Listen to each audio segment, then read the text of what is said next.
Hello, स्वागत है आप सभी का आपके चैनल आदेश गुरुकुल में। हम एक बार पुनः आप सभी से जुड़ने के लिए आ चुके हैं। पिछला सेशन आप सभी को काफी पसंद आया, काफी लोगों का फोन भी आया, मैसेज भी आया और आप सभी के प्यार और साथ के लिए आप सभी का बहुत बहुत धन्यवाद। जो आप इतना समय, क्योंकि कुछ ही समय में वो चीजें जो इम्प्रूव हुई आर्ट के क्षेत्र में, वो आप लोगों की वजह से हुई है। ठीक है, थोड़ा सा बस उसको व्यवस्थित करना है, तो इसी के प्रयास में हम काफी दिन से लगे हुए हैं। बस समय की बाध्यता रहती है, इसलिए कभी कभी हम नहीं आ पाते हैं। टीजीटी के पेपर के एग्जाम के पहले हम 2 महीने पहले से आपसे नहीं जुड़ सके, तो बीच में अभी हमें काफी बच्चों ने मैसेज किया कि जैसा सेशन आपने वेस्टर्न का लिया था, टीजीटी से पहले हमने वेस्टर्न का एक सेशन 2 सेशन लिए थे, तो लगभग क्वेश्चन आपके उससे आ गए थे। तो काफी बच्चों ने कहा कि सर इंडियन का भी एक ऐसा सेशन ले, तो आप सभी की कहने पे हमने इंडियन का भी सेशन एक लिया था। तो कोशिश करेंगे कि आपसे समय समय पर मिलते रहें। रेगुलर तो नहीं कह सकते, क्योंकि अगर क्वालिटी चाहिए तो जरूरी नहीं कि हर समय हम आपसे रोज आपको रेगुलर उस टाइम पे मिले, क्योंकि हमारा काम बस इतना नहीं है। आप सभी जानते ही हैं, जो हमें व्यक्तिगत रूप से जानते हैं कितना समय हमारे पास है, या क्योंकि क्लास ऑफलाइन भी रहती है, ऑनलाइन भी रहती है, और हमारी खुद की भी स्टडी, क्योंकि जब तक हम खुद स्टडी नहीं करेंगे तब तक आपको हम कैसे दे सकते हैं। जब तक हम खुद नहीं सफल हैं तब तक आपको हम कैसे सफल बना सकते हैं। तो खुद की सफलता के लिए भी हमें रेगुलर टाइम देना पड़ता है। तो कुछ सिक्योरिटी रीजन के चलते भी हम आपको प्रॉपर नहीं मिल पाते हैं। ठीक है, तो कोई बात नहीं, समय समय पर आप सभी का साथ मिलता रहा और आप सभी से जुड़ने का प्रयास करते रहेंगे। ठीक है, तो देखिए आज जो हम आपके लिए एक इम्पोर्टेंट क्वेश्चन लेके आए हैं, आप उससे एक क्वेश्चन तो आपका, चाहे नेट हो, चाहे टीजीटी हो, चाहे पीजीटी हो, किसी भी एग्जाम में अगर उस चैप्टर से क्वेश्चन आता है, हमने जितने भी आपको चैप्टर कराए हैं, अगर उस पार्ट से क्वेश्चन आया है तो एग्जाम में जरूर आया है। देखिए, हमारा उद्देश्य आपसे कोई सब्सक्राइबर बढ़ाना नहीं है, आपको कहीं बुलाना नहीं है। हमारा उद्देश्य सिर्फ आपसे जुड़ना है। तो चाहे हम आपको ऑनलाइन कोचिंग में जुड़ सकें, चाहे यूट्यूब से जुड़ सकें, चाहे मैसेजिंग में जुड़ सकें, बस जुड़ सकें। बस ये है कि आपको उस क्षेत्र में जो नॉलेज है वो बरकरार रहे, ताकि आपको कोई नुकसान न, क्योंकि काफी सारे बच्चों ने टीजीटी एग्जाम के पहले मैसेज किया, सर हमने वहां पे कोचिंग ले ली, वहां पे ले ली, काफी प्रॉब्लम रही, नहीं कराया। तो सर पहली बात, हर टीचर जो है वो अपनी तरफ से अपना बेहतर देता है। ठीक है, अपनी तरफ से अपना बेहतर देता है, वो कोई कमी नहीं रखता है। लेकिन क्या है, अब जितना जिसको नॉलेज है उतना जरूर देता है। तो इसलिए वो आपका काम है कि आप खुद अपने आप को चयनित करें कि आप किस लेवल में हैं, आपको किस लेवल की तैयारी करनी है और किस हिसाब से आपको तैयारी करनी है, वो स्वयं पर निर्भर करता है। क्योंकि आप टीजीटी पीजीटी टीचर बनने जा रहे हैं, इतना तो आपको कौशल है ही कि आप लोगों को पहचान सकते हैं। ठीक है, आपको ये चीजें बनाने की जरूरत नहीं है कि आप नहीं पहचान सकते किसी को, आप स्वयं सक्षम है उस चीज के लिए। चलिए हम टॉपिक को समाप्त करते हैं यहीं पे। किसी का व्यक्तिगत रूप से हमें कुछ भी कहने की जरूरत नहीं है, आप सभी जानकार हैं इतना। तो चलिए हम स्टार्ट करते हैं। आपको जैसे हमने बताया कि आज हम एक ऐसे क्वेश्चन को, ऐसे पार्ट को तैयार करेंगे जिससे हमारे हर एग्जाम में जो उस टॉपिक से क्वेश्चन, जैसे आपने पढ़ा होगा कागज की माप, कागज की माप का क्वेश्चन जो है बहुत ही इंपॉर्टेंट रहता है, तो उसकी हम बात करते हैं। उसके बाद अभी जब हम आपको ये चैप्टर बता देंगे, उसके बाद थोड़ा सा इन्फॉर्मेशन आपको देना है, क्योंकि कुछ लाइव सेशन और ऑफलाइन ऑनलाइन सारे सीजन खुल चुके हैं, ओपन हो चुके हैं। क्योंकि टीजीटी एग्जाम के पहले 2-2.5 महीने पहले बच्चों ने हमारे पास मैसेज किया, फोन किया, सर जोड़ दीजिए। लेकिन 2-2.5 महीने जोड़ के हम आपसे पैसे तो कमा सकते थे, लेकिन आपको एग्जाम नहीं क्वालिफाई करा सकते थे। इसीलिए माफी चाहते हैं कि जिसको हमने नहीं जोड़ा, हमने सीधे मना कर दिया कि हम नहीं जोड़ सकते हैं। उस समय काल में हमने कम से कम मैक्सिमम 5 महीने का समय तो आपसे लिया था, और काफी बेहतर रहा। रिजल्ट आने पे सबको पता भी चलेगा। तो आगे उसी प्रकार से हम देखिए, किसी भी उद्देश्य हमारा नहीं रहता। हमने नेट का भी सिलेबस स्टार्ट किया है, तो अभी 1-1.5 महीने पहले हमने स्टार्ट किया था, तो वहां पे भी हमने बताया था कि किन पार्टों को हम कराएंगे। नेट में उसका हम एक पॉजिटिव रिजल्ट लेके आएंगे, टीजीटी में हमने कराया पॉजिटिव रिजल्ट लेके आएंगे। और आज नहीं, हम जुलाई 2018 से, अगस्त 2018 से हम कोचिंग चला रहे हैं, और हमेशा हम किसी भी जल्दबाजी में नहीं रहते हैं। हम हमेशा पॉजिटिव रिजल्ट लेके आते हैं, क्योंकि हमारा उद्देश्य आपसे पैसे कमाने का नहीं है। पैसे कमाने होते तो आज भी हम जोड़ सकते हैं 500 लोगों को, अभी जोड़ दें, आपको टेलीग्राम के थ्रू जोड़ दें, व्हाट्सएप के थ्रू जोड़ दें, किसी भी थ्रू जोड़ दें, और इतना सारा मैटर है आपको प्रोवाइड कर दें। लेकिन अगर नोट्स से कुछ होता जो आपसे सीनियर हैं, जो अगर सक्षम हैं, तो उनसे आप पूछिएगा कि अगर कुछ नोट्स से होता तो कौन कहाँ नहीं होता। फोटोकॉपी कराने जाते वहां तो और बेटर हो सकता था, उनके पास तो सब कुछ रहता है, किताबों वालों के पास सब कुछ रहता है। तो नोट्स से कुछ नहीं होता। नोट्स किसके पास है, हम तो पढ़ देंगे। अभी किसी स्टूडेंट को खड़ा कर देंगे, वो नोट्स आपको हमारे नोट्स पढ़ देगा, पढ़ते ही हैं, पढ़ देगा तो क्या होगा। तो उसमें ये नहीं, अगर आपको, हाँ उससे पढ़ें, आप अपने आप भी पढ़ते हैं तो आप देखते होंगे, अगर हम सिंधु घाटी सभ्यता पढ़ते हैं तो आज तक सिंधु घाटी सभ्यता तो रटना है, लेकिन सिंधु घाटी सभ्यता क्या है, अब इस चीज को एग्जाम में ये आप नहीं पूछेगा सिंधु घाटी सभ्यता का क्वेश्चन आजकल भी जो आते हैं ना थोड़ा सा लॉजिक से आते हैं, वो आपके पूरा रटा रटाया ज्ञान नहीं लेते हैं, थोड़ा सा घुमा के देता है इस बार। तो चलिए कागज की माप पे हम आते हैं, उसके बाद हम बात करते हैं। तो आज आपका जो चैप्टर रहेगा वो रहेगा आपका कागज की माप, ठीक है। और कागज की माप में हम मुख्यतः आपको आज जो बताएंगे ये श्रृंखला के कागजों की माप बताएंगे, क्योंकि आजकल जो एग्जाम में पूछा जाता है वो आपके ए श्रृंखला के कागज ही पूछे जाते हैं। जैसे आपने पढ़ा होगा A0, A1, A2, A3, A4, A5, A6, A7, इस तरीके से आपने पढ़ा होगा। तो ए श्रृंखला के कागजों की हम बात कर रहे हैं, आज हम इसी चैप्टर पे बात करेंगे। और बिल्कुल ध्यान से, ये रिकॉर्डेड क्लास है, आप इसको चाहे 4 बार देखेंगे और पूरी गारंटी लेते हैं कि जितने चैप्टर हमने कराए हैं किसी भी चैप्टर में हमने कुछ छोड़ा नहीं है। कुछ भी हमने ऐसी कोई कमी रही हो तो उसके लिए हम पहले ही क्षमा प्रार्थी हमने बताया कि अगर कोई गलतियां होती हैं, वैसे अपनी तरफ से तो नहीं रखते हैं। देखिए, जब किसी चीज को हम व्यवस्थित हमारे सामने चीजें होती हैं तो गलतियां होने का चांस कम है। अब हमारे पास चीजें नहीं है, हम बिल्कुल यूज नहीं करते हैं, हम कहीं कहीं पे देख लेते हैं, बाकी ये है कंटेंट बिल्कुल नहीं उठाते हैं। जितना हमें पता है उतना हम बताते हैं और बिल्कुल पॉजिटिव रिजल्ट आपको उसका मिलेगा। अब जितने भी लोग देखते हैं, हम किसी से आज तक कुछ भी हमने ये नहीं कहा कि आप ऐसा नहीं ऐसा करें, जैसा कर सकते हो ऐसा करें, हमारा जो कर्तव्य है वैसा हम करेंगे, ठीक है। तो ये श्रृंखला के कागज हैं, मान लो ये श्रृंखला के कागजों में हमारे पास एक कागज ये रहा, ये फुल सीट हमारी है, इससे बड़ी ये श्रृंखला के अंतर्गत कागज नहीं है। अब ये पूरी सीट हमारी फुल है, अब ये कितनी माप इसकी होगी या क्या होगा, हमने मान लिया A0, मान लीजिए A0 का एक निर्धारित माप रहता है। देखिए, एक साइज आपको पता हो इसकी, उस साइज से आप ए श्रृंखला या बी श्रृंखला किसी भी श्रृंखला के कागज को आज के बाद आप अपने आप स्वयं निकाल लेंगे, बिल्कुल भी आपको रटने की जरूरत नहीं है। हमने बताया ए श्रृंखला के कागज आप पढ़ रहे हैं, ए श्रृंखला में सबसे बड़ा होता है A0 जो 1 वर्ग मीटर आकार का होता है, ठीक है। तो क्या होता है, A0 क्या है, एक साइज है कि अगर हम भाग देखें कागज के कितने हैं तो A0 जो है ये श्रृंखला कागज का एक भाग है, यानी कि ये सिंगल कागज है। अगर ये सिंगल कागज है तो इसकी माप क्या होगी, इसकी माप है, यहाँ पर रहता है 841 mm गुणे 1189 mm। कितना हो गया, 841 गुणे 1189 mm हो गया, यानी 841 ये हो गया, 1189 ये हो गया। ये सिंगल कागज है, सिंगल कागज एक बड़ा कागज है, ये सिंगल कागज एक पार्ट है, A0 एक पार्ट है।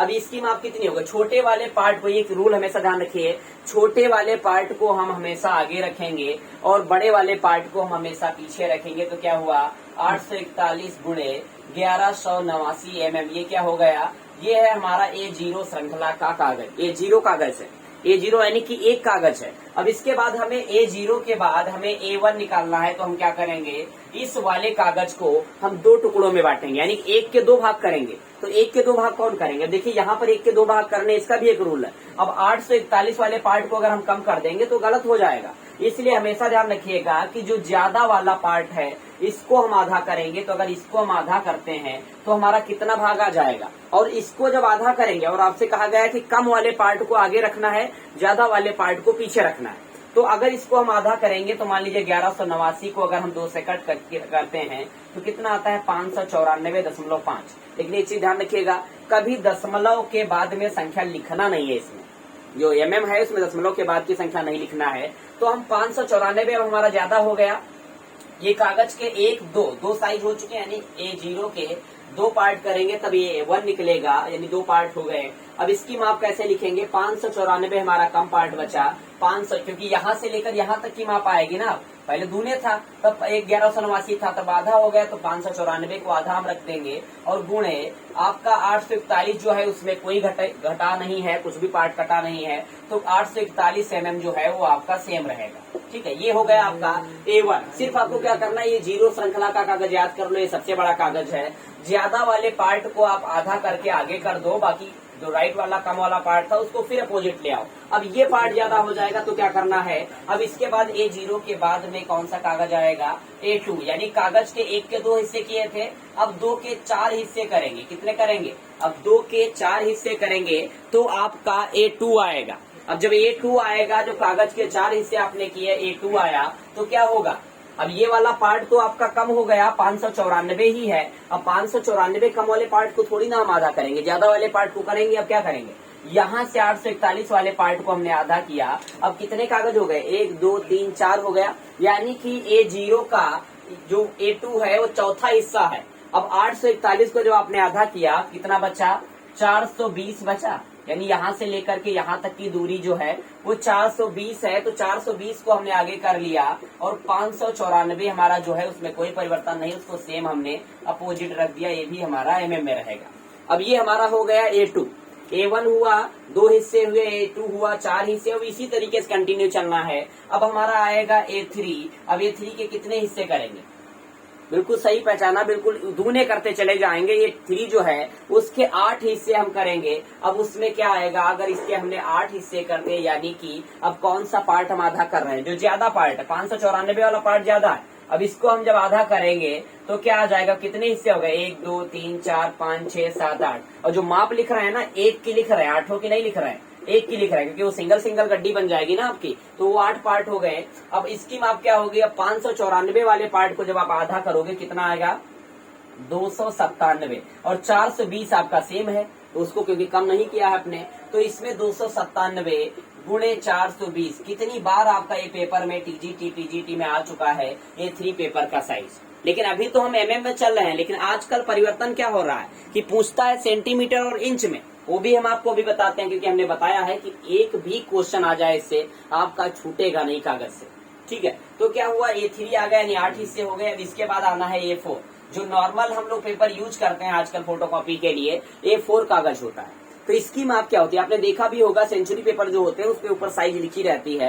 तो इसकी साइज क्या होगी, यानी कि 8 जो हिस्से थे, अब ये आपका 420 वाला पार्ट ज्यादा है, यहाँ पर 297 वाला कम हो गया, तो आप किसका पार्ट आधा करोगे, अब 420 वाले का आधा करोगे, यानी कि आपने इसका आधा किया। यानी जो नॉर्मल पेपर आजकल हम लोग फोटोकॉपी में यूज करते हैं वो इतना बड़ा कागज होता है, इतना बड़ा कागज होता है, सिर्फ इतना बड़ा कागज जो है वो आपका A4 होता है। तो इसकी माप क्या होगी, तो 420 को आपने आधा किया तो क्या बचा, 420 को आपने 2 से कट किया, कितना बचा, 210 बचा। यानी कि आपको क्या करना है, इस ज्यादा वाले पार्ट को आप कम करके आगे रखोगे, तो यानी 8 के कितने पार्ट हो गए, 16। अब कितना बचा, 210 गुणे 297 mm। अब उसके बाद क्या होता है, इसी प्रकार से दूने करते चले जाएंगे, ज्यादा वाले पार्ट को हम कम करके आगे कर देंगे और कम वाले पार्ट को हमेशा आपका पीछे कर देंगे। तो क्या इसके बाद ये 5 लाएंगे तो कितने हिस्से कर देंगे, 16 के 32 हिस्से कर देंगे इस प्रकार से। ठीक है, ये 32 हिस्से हो गए। अब क्या हो जाएगा इसकी माप, तो 297 का जब आधा करोगे तो 148.5 आएगा, लेकिन हमने आपसे कहा कि दशमलव के बाद की संख्या नहीं लिखना है, तो 148 गुणे 210 mm आपका हो जाएगा। उसके बाद फिर यही काम करना है, तो A6 से हम निकालेंगे, आप जितनी भी संख्या चाहो निकाल सकते हो, वो छोटा होता चला जाएगा। ठीक है, तो इसके बाद A6 में जब हम निकालेंगे तो 32 के हम 64 पार्ट कर देंगे, दूने कर देंगे। अब इसमें 210 का आधा होता है 105 और गुणे 148 आपका चला जाएगा सेम। ठीक है, अब ये आपका जो है एक आ गया आपका mm में, ये जो माप है आपके mm में, बस इतना ध्यान रखना है, पहली संख्या याद कर लो या यहाँ पे याद कर लो। मान लो 210 से भी अगर याद करते हो तो आपको क्या है, नॉर्मली A4 की साइज सबको याद रहती। अब A4 से अगर ऊपर जाना है तो क्या करोगे, A4 से अगर ऊपर जाना है, अगर यहीं पर देख लो, अगर हमें A4 से ये साइज काटने का पता चल गया, आपको 841 1189 याद रखो, ज्यादा वाले पार्ट को कम करके आधा करके आगे करना है, इस वाले पार्ट को सेम अपोजिट रखना, बाद में जो संख्या बड़ी है उसको फिर आधा करना है, फिर इसको अपोजिट रखना। अब करना क्या है, मान लो अगर तुमको 210 गुणे 297 mm याद है A4 का साइज, तो आपको क्या करना है, ये आपका A4 का साइज था, मान लो A3 का आपको साइज निकालना है, आपको नहीं पता है तो आपको 210 वाला पता है, ये A4 वाला आप कैसे निकालोगे, बस ये ध्यान रखना, जो ज्यादा वाला पार्ट था उसको हमने कम करके क्या किया था, आधा किया था, और इस वाले पार्ट को सेम हमने अपोजिट रखा था, हमेशा क्रॉस जाएगा, सेम संख्या कभी सामने सामने नहीं आएगी। तो इसका मतलब क्या है कि 297 तो इधर सेम ही जाएगा, और इसका हमें दूना करना, क्योंकि आधा हमने किया था तो इसका दूना करेंगे, तो 210 का दूना करेंगे, कितना आ जाएगा, 420 mm।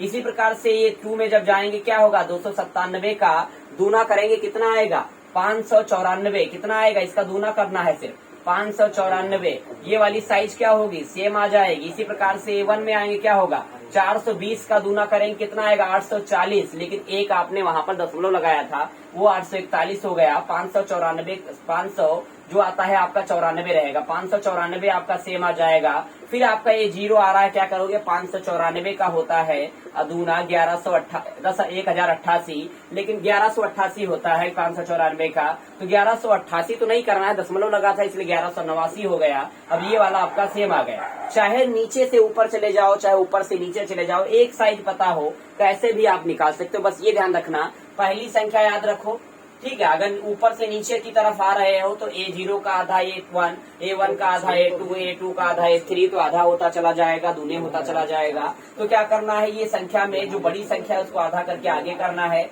इस वाली संख्या को सेम अपोजिट रखना। ये तो है MM की बात। कागज में सबसे इजी रहता है MM, लेकिन MM से क्या होता है, आजकल MM पूछता ही नहीं है। तो MM में अगर आप देखोगे, MM में थोड़ा सा देख लो कि MM का माप क्या होता है। तो 10 mm बराबर होता है 1 सेंटीमीटर। क्या होता है, 10 mm बराबर होता है 1 सेंटीमीटर, और 2.5 सेंटीमीटर बराबर होता है 1 इंच।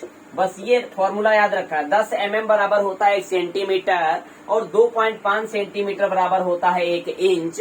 और उसके बाद अगर 1 इंच में 2.5 सेंटीमीटर है तो क्या होगा, इसको गुणा कर दो, 25 mm बराबर 1 इंच होता है। तो मान लो अगर किसी भी साइज का आपको पूछ ले, 25 mm बराबर 1 इंच हो गया। अगर इंच में पूछ ले किसी भी का, तो आपको ध्यान रखना है कि अगर 210 गुणे 297 का पूछ रहा है, आपको इंच में पूछ रहा है, आपको नहीं पता है A4 साइज पूछ रहा है, लेकिन इंच में है सारी। बस इसको करना क्या है, 25 से कट कर देना, जितनी संख्या आ जाएगी उतना आपका इंच में हो जाएगा। और सेंटीमीटर आता है तो सबसे इजी क्या है, 10 mm बराबर 1 सेंटीमीटर होता है, यानी कि 10 से आपको कट करना है, कुछ नहीं करना है आपको। पीछे की एक संख्या के बाद दशमलव लगा देना। मान लो अगर हमें 210 गुणे 297 का, अगर ये तो MM में था, अगर इसे हमें सेंटीमीटर में चाहिए तो क्या करेंगे, इसके संख्या के बाद में एक दशमलव लगा देंगे। अब ये दशमलव जब हम लगा देंगे तो ये हमारा सेंटीमीटर हो जाएगा। अब चाहो तो इसी दशमलव से 2.5 से कट करके आप इंच निकाल सकते हो। तो ये फॉर्मूला याद रखो, आपका कभी गलत नहीं होगा। और कागज में आपने सुना होगा GSM बहुत इंपॉर्टेंट रहता है आपके, इस बार DSSB PGT में और नेट के पेपर में भी पूछा जा चुका है। GSM क्या होता है, GSM की फुल फॉर्म होती है ग्राम पर स्क्वायर मीटर। क्या होता है, ग्राम पर स्क्वायर मीटर। ग्राम पर स्क्वायर मीटर होता है, क्या होता है, इसका मतलब है वजन। कागज का जो वजन होता है, ग्राम पर स्क्वायर मीटर कहा गया, कागज का जो वजन होता है वही GSM होता है। तो कागज का वजन कैसे होता है, मान लो A4 साइज का कागज है तो उसकी साइज तो नहीं बढ़ेगी, लेकिन वजन कैसे बढ़ता है, तो वजन तब बढ़ेगा जब इसकी मोटाई बढ़ेगी ना। तो GSM क्या है, कागज का वजन है, या इसकी जगह पर आपका कागज की मोटाई भी लिख के आ सकता है, क्योंकि ऑप्शन में दोनों चीजें कभी नहीं रहेंगी। क्योंकि आपने देखा होगा 70 GSM है तो पतला कागज है, वही 100 GSM होता है A4 का, उससे मोटा हो जाता है, 200 GSM उससे मोटा, 300 GSM उससे मोटा। तो कागज की मोटाई जो है वो GSM है, और वही कागज का वजन होता है। फुल फॉर्म क्या होती है, ग्राम पर स्क्वायर मीटर। ये माप हो गई आपकी, MM में हो गई। साइज ध्यान रखिएगा किसका कौन सा, दोबारा देख लीजिएगा, इसको रिकॉर्डेड रहेगा। ये पूरी चीज आपका कागज का कभी भी क्वेश्चन आपका गलत नहीं होगा किसी भी प्रकार से। बस इंटरनेशनल साइज रहती हैं, जैसे क्राउन पेपर है और भी कई सारे नाम होते हैं, इंपीरियल साइज है, वो अलग चीज है। लेकिन A श्रृंखला का कागज जो होता है कभी गलत नहीं होगा। इसी प्रकार से B श्रृंखला के कागज का पहला साइज याद रखो, B0 का पहला साइज होता है 1000 गुणे 1414 साइज होता है। ये जो है B श्रृंखला के कागज की साइज है। अब आप चाहो इसको निकाल के देखना, ठीक है, फिर हमें बताना कि कैसे आपने निकाला था। जैसे ये हमने निकाला है सेम वैसे ये निकलेगा। B श्रृंखला के कागज की माप आपके सामने है, तो ध्यान रखना कैसे निकाला गया, बस आप निकाल लोगे आसानी से। ये तो रही आपके कागज की साइज जो आज का चैप्टर था। बस आपको कुछ सूचना देनी थी कि आपका जो ऑनलाइन और ऑफलाइन दोनों बैच हम 1 अक्टूबर से शुरू कर रहे हैं, क्योंकि सुनने में आ रहा है कि यूपी TGT, PGT और UPLT की वैकेंसी आने वाली है जल्दी। देखिए एक चीज और है, मान लीजिए वैकेंसी आने वाली है, नहीं भी आती तो कभी तो आएगी। तैयारी 2 दिन में नहीं हो जाएगी, तैयारी के लिए समय चाहिए। तो हम जो है 1 अक्टूबर से आपका बैच स्टार्ट कर रहे हैं। और जरूरी नहीं कि ज्वाइन करें, हम बस सूचना देना हमारा काम है। क्योंकि कई बार ऐसा हुआ है कि हमने ऐसे ही स्टार्ट कर दिया, हमने सोचा कि नहीं डालेंगे यूट्यूब पे, क्योंकि लोग गलत सोचने लगते हैं कि हो सकता है हमारा बिजनेस इसी के सहारे टिका हो। तो बिजनेस हम कोई नहीं कर रहे हैं। तो अगर किसी को पसंद हो, अगर तैयारी करनी है और पूरी शिद्दत से तैयारी करनी है तो कर सकता है। बहुत सारे इंस्टीट्यूट हमारे नहीं, बहुत सारे संस्थान चलते हैं, कोचिंग कराते हैं, उनसे कर सकता है। ठीक, गाइड आप जरूर रखिएगा। तो 1 अक्टूबर से हमारा ऑनलाइन और ऑफलाइन दोनों हमारी क्लास चल रही हैं, स्टार्ट हो रही हैं। ऑनलाइन क्लास का जो टाइमिंग है वो 7 से 9 शाम को होगा। 7 से 9 बजे तक आपको शाम को होगा, 7 से 9 शाम। और जो ये आपका ऑफलाइन है ये सुबह 7:30 से 9:30 तक रहेगा। 7:30 से 9:30 तक सुबह रहेगा। और भी टाइम इसका बढ़ जाता है, ऑनलाइन का तो निर्धारित है कि 7 से 9, 2 घंटे टाइमिंग इसकी है, 2 घंटे टाइमिंग इसकी है। उसके अलावा इसका टाइमिंग में अब क्या रहेगा, 7 से 9 है शाम को ऑनलाइन। 7 और इसको क्लास जो है हमारी, एक भी चीज ध्यान रखिएगा, क्लास हमारी रिकॉर्डेड नहीं है, क्योंकि हमारे पास इतना सिस्टम नहीं है जो हम उसको ऐप के थ्रू रिकॉर्डेड करवा सके। क्योंकि रिकॉर्डेड अगर होती तो हमारे लिए भी आसान रहता, लेकिन रिकॉर्डेड नहीं हमारी क्लास है। क्लास हम गूगल मीट से ही लेते हैं, ठीक है, गूगल मीट से ही लेते हैं क्लास, ठीक है, ये ध्यान रखिए, गूगल मीट से क्लास लेते हैं। यहाँ पर तो प्रत्यक्ष है आपका। जिसको ऑफलाइन करना है ये हमारा कानपुर में सेंटर है, कानपुर उत्तर प्रदेश में हमारा सेंटर है। सेंटर हमारा पड़ता है दी गुरुकुल इंस्टीट्यूट, देख लीजिएगा, दी गुरुकुल इंस्टीट्यूट। आदेश गुरुकुल हमारा, इसी के नाम पर हमारा आदेश गुरुकुल चैनल भी है। दी गुरुकुल इंस्टीट्यूट कानपुर। और कानपुर में कहाँ पर है, कई लोगों को एड्रेस नहीं पता, देख लीजिएगा, ध्यान रखिए। थर्ड फ्लोर पैरामेडिकल बिल्डिंग, एक इंस्टीट्यूट है पैरामेडिकल, बड़ा इंस्टीट्यूट है आपका मेडिकल से related. Paramedical, third floor paramedical building है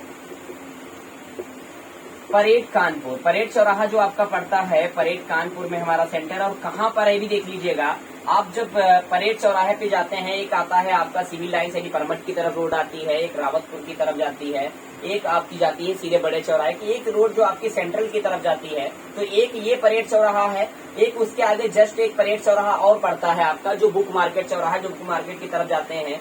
इस कोने पर एक आपको चौकी मिलेगी, ये रोड जो है यतीम खाने की तरफ जाती है। इसके जस्ट यहाँ पर एक बिल्डिंग है, उसी बिल्डिंग के चौकी के जस्ट पीछे, ये चौकी पड़ती है, चौकी के जस्ट पीछे आप जो बिल्डिंग देख रहे हैं पैरामेडिकल बिल्डिंग है। सबसे लास्ट फ्लोर में आप देखेंगे दी गुरुकुल इंस्टीट्यूट का बोर्ड लगा हुआ है और हमारा नाम भी लिखा हुआ है, ठीक है। तो ये सेंटर है, आपको पूछने की जरूरत नहीं पड़ेगी, आप सीधे पहुंच सकते हैं। कॉन्टेक्ट नंबर आपका इसी में दिया गया है, कॉन्टेक्ट नंबर हमारा यही रहेगा 8601083807। अब हम कैसे कराएंगे क्लास, ये भी जरा समझ लीजिएगा। क्लास चैप्टर वाइज आपकी स्टार्ट होती है, जैसे थ्योरिकल पार्ट स्टार्ट होगा, हर साप्ताहिक टेस्ट होता है, हर रविवार को आपका टेस्ट रहता है। पहली बात तो लाइव क्लास, जो चीजें हम प्रोवाइड करेंगे वो पहले देख लीजिए, क्योंकि काफी लोग बाद में डिस्कशन करते हैं कि सर क्या क्या होगा, तो पहले ही हम क्लियर कर दे रहे हैं कि क्या चीजें हम करवाएंगे। लाइव क्लास आपकी रहेगी, ठीक है। और आपका सैटरडे टेस्ट रहेगा, सैटरडे को रविवार को मॉक टेस्ट रहेगा आपका। रविवार टेस्ट होता है, चाहे ऑनलाइन हो चाहे ऑफलाइन हो, रविवार को टेस्ट होता है। उसके अलावा आपका रिवीजन भी इसी में होगा, नोट्स भी हम ही प्रोवाइड करेंगे, क्योंकि जो क्लास हम लेते हैं उसका नोट्स जो है हम व्हाट्सएप ग्रुप के थ्रू ऑनलाइन में प्रोवाइड करते हैं, बाकी ऑफलाइन में तो हम स्वयं लिखवाते ही हैं।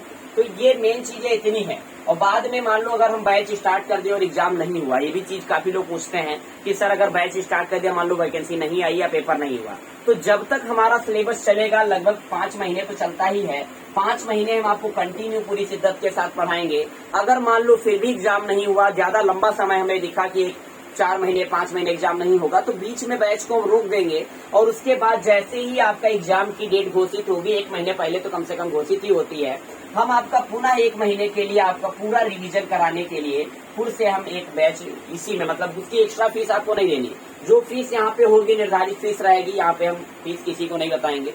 फीस अगर पूछना है किसी को तो हमसे आप संपर्क कर सकते हैं और जुड़ सकते हैं। तो 5 महीने से भी ज्यादा समय, क्योंकि हमने तो आपका 1 साल तक पढ़ाया हुआ है, क्योंकि अगर हमारे पास कोई काम नहीं हुआ, हम फ्री हैं, तो हम पढ़ाते रहेंगे। लेकिन सिलेबस करा के, रिवीजन करा के, फिर अगर नहीं एग्जाम होता है तो बैच को हम रोक देंगे। ग्रुप आपका जैसा बना है चलता रहेगा, टेस्ट होते रहेंगे। उसके बाद जैसे ही एग्जाम डेट घोषित होगी, फिर से 1 महीने हम आपको बिल्कुल पढ़ाएंगे, ठीक है। उसके लिए निश्चिंत रहें, आप भागने वाले नहीं है, या आपको हम पैसे कमाने के लिए नहीं है कि 2 महीने हम पढ़ाएं आपको छोड़ दें, फिर आपसे हम हर चीज का पैसा ले नहीं। एक बार एक मुश्त आपसे जो फीस हम ले लेंगे, उसके बाद हम उस बैच की आपको फीस नहीं मांगेंगे कभी भी। ये निर्धार किसी भी व्यक्ति से आप पूछ सकते हैं जिसने किया है, ठीक है। तो ये चीज ध्यान रखिए, चाहे ऑनलाइन हो चाहे ऑफलाइन हो, ये दोनों रूल इसी दोनों के साथ फॉलो हो सकते हैं।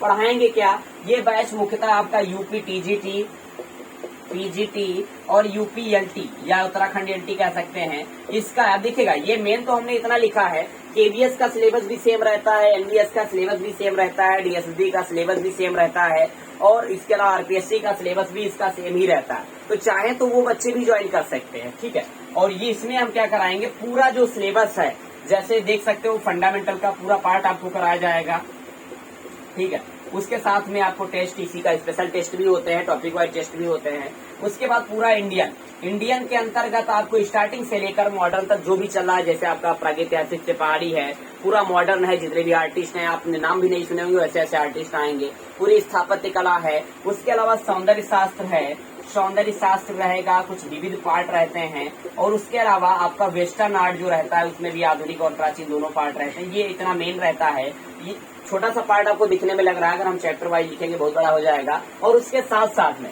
यूपीएलटी के जो जनरल क्वेश्चन आते हैं आपके 3, सिर्फ मैथ और इंग्लिश को छोड़ करके, मैथ और इंग्लिश हमें नहीं आती वो नहीं पढ़ाएंगे, बाकी चलो जनरल का जो क्वेश्चन है हिस्ट्री ज्योग्राफी का वो हम कवर करा सकते हैं, तो उसके क्वेश्चन भी हम कवर कराएंगे। लेकिन ये क्वेश्चन अभी 2 महीने तक हम कवर नहीं कराएंगे, 2 महीने तक सब्जेक्ट ही प्रॉपर चलेगी। उसके बाद हम इस जनरल पेपर के कुछ क्वेश्चन आपको कवर कराना स्टार्ट कर देंगे, ठीक है। तो ये रहा हमारा पूरा एस्टीमेट जो हम पढ़ाएंगे आपको, पूरा निश्चिंत के साथ, जो बिल्कुल श्योर हो। देखिए डेमो देखने के लिए जो बच्चे डेमो देखने आते हैं कि सर क्लास डेमो, बिल्कुल भी डेमो बंद कर दिया।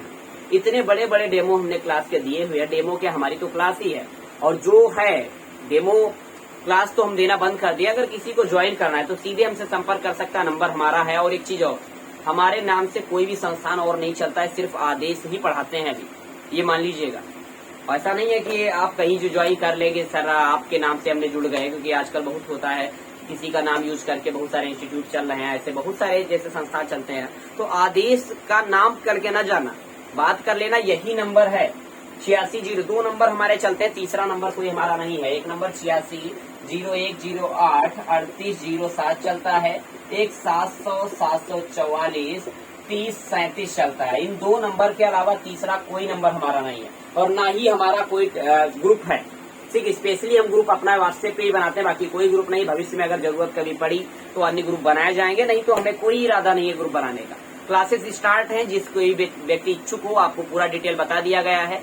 बिल्कुल विश्वास के साथ आप जुड़ सकते हैं, क्योंकि हमारा उद्देश्य आपसे बहुत कुछ लेना नहीं है, कुछ लेने की जरूरत नहीं, क्योंकि जितना हम दे रहे हैं आपको ना पूरी सिद्धत के, आप एक भी अक्षर बाहर से उठाकर मत देखना, और एग्जाम क्वालिफाई करके चले आना, तब बताना कि कैसा पढ़ाया या क्या पढ़ाया। आज तक हमने यूट्यूब पे भी कराया, हमें देखिए अगर सब्सक्राइबर बढ़ाने होते या आपसे कुछ करना होता, कोई फायदा हमारा होता, तो क्लास हम रेगुलर कर रहे होते। हमने क्यों बंद किया? हमने कुछ भी नहीं किया। आप लोगों का प्यार इतना रहा कि हम 5000 के करीब सब्सक्राइबर में पहुंच रहे हैं। हमने कितना किया? सब देखते हैं कितना हम महीनों गायब रहते हैं, लेकिन क्या आप सभी का प्यार ही तो है। अगर कंटेंट अच्छा है, कुछ समझ में आ रहा है, हर एक चीज को हम क्लियर करेंगे, चाहे एक वर्ड लेके आ जाना आर्ट का, वो भी हम क्लियर करेंगे क्या है। ठीक है, ऐसा नहीं है कि हम हवा में आपसे पढ़ते रहे, रोज हम आपको वीडियो बना के दें, कभी नहीं देंगे। हम अपनी जो हमारा नाम बना हुआ है, जो हमारी इज्जत बनी हुई है, उसको हम कभी मिट्टी में मिलने नहीं देंगे, और उसकी वजह से कोई नुकसान हम किसी को नहीं करेंगे, भले ही अपना हम नुकसान करें। ठीक है, उसके लिए निश्चिंत रहें। आप सभी का भविष्य बेहतर हो। धन्यवाद।